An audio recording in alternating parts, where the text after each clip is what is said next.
I was a pretty avid skydiver.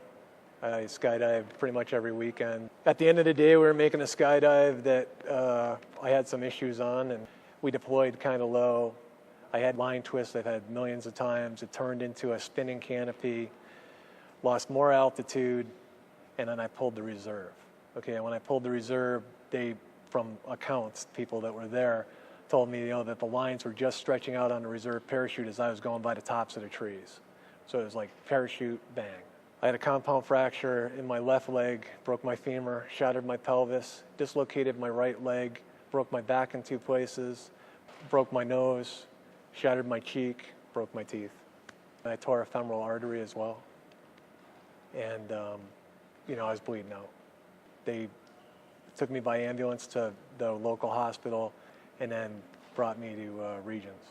I got a call from the pilot of the airplane that he jumped out of, saying that he just had a broken nose and a broken leg. So I thought I was just going to the hospital to see him, and he wasn't that bad off. But then when I got here, they took me into a little room and asked me if I had family I would wanted to call because he was in pretty bad shape. Good thing there was a level 1 trauma center, within a quick flight too. I mean, you get here in 5-10 minutes and they're on you. They got me in here, and the first thing they had to do was control the bleeding. And basically after that, if they've got all your parts, they're going to try and pull you back together.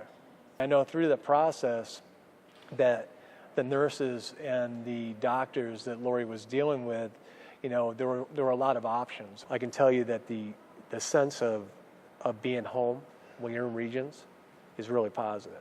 They made me feel like I was home away from home because I had only lived here 2 months too, so I didn't really know anybody. So they became my family and friends.